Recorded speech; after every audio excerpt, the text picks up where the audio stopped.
Chapter 48. How to Learn to Pray in This Way. I presume that having read thus far, you will ask, how to learn this prayer? The answer is, train yourself always to pray precisely in the way I have indicated.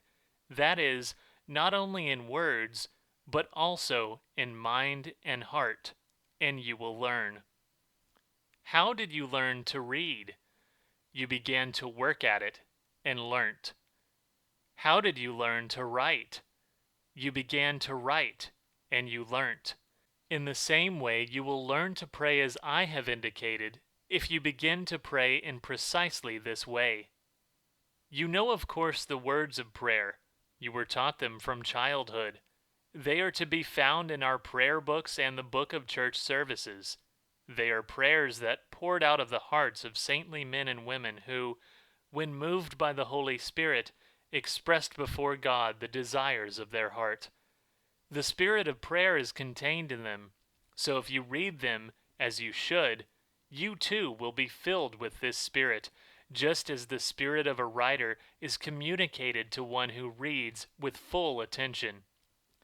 Everyone has experienced this, and I am sure you have had the same experience. These words of prayer are collected in our prayer books, so you have no need to work at collecting them. So get yourself a prayer book and, at the times fixed for prayer, usually in the morning and evening, read the prayers set out there, paying attention to every word, thinking the thoughts expressed there, and trying to reproduce in your heart the same feelings as stir in the prayer you read. This is all there is to it, and this is what all people usually do. You will say, true, all people do this, but if so, why does not everyone have proper prayer? Because although they do it, that is, open the prayer book, stand before the icons and read, they do not bring their mind and heart into it. The mind wanders, they know not where, and the heart follows its own pleasures instead of praying. When you pray, you should confine your mind in the words of prayer and make your heart absorb what they say, and you will at once taste the fruit of such recital of prayer. Thus, since you have the words of prayer and know what it means to understand and feel them, the rest depends on you. Prayer and success in it is in your hands. Strive diligently, and you will succeed. Yet I shall add some words of guidance to facilitate this success. 1. Try to ponder over and feel the prayers you have to read, not at the hour of prayer, but at some other free time. If you do this, then at the time set for prayer, you will have no difficulty in reproducing in yourself the whole content of the prayer you read. As soon as you begin some prayer, the thoughts and feelings contained in it at once present themselves to your consciousness, and you will utter the words as though they were your own, born in your own heart and pouring out of it, instead of having been brought into it. 2. Having thought about and felt the prayers, take care to learn them by heart. When you have done this, you will carry the prayers in you. While they are in the prayer book, they are outside you, but when you have learnt them by heart, they become within you, so that whatever the circumstances, you will always have your prayer book with you. Besides, by memorizing the prayers, you engrave the praying thoughts and feelings more deeply in yourself than if you have merely pondered over and felt their meaning. This study of prayers, when you not only learn the words by heart, but also preserve in yourself the thoughts and feelings they contain, will build in you a structure of prayer. This is the best method of forming the habit of proper prayer. 3. When the time comes for recital of prayers, do not begin to say them as soon as you have torn yourself from your ordinary occupations, but first prepare yourself. Stand for a while in silence until your feelings calm down, as the prayer book teaches, and remember what you are about to approach and to perform, who you are, who are about to pray, and who is He before whom you are about to recite your prayers, what exactly you are to say, and how. This preparation is made necessary in the morning because the soul is heavy from immersion in sleep, and because the cares of the coming day flood you immediately upon awakening, and in the evening by the varied impressions of the day, and especially things that stand out as striking, whether pleasant or unpleasant.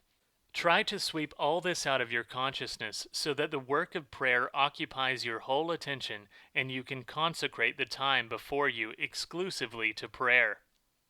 If some matters have struck you and you have not succeeded in dealing with them, turn them into a subject for prayer, or thanksgiving, or ask for help in liberation, or commit them, yourself and all that you have, to God's will.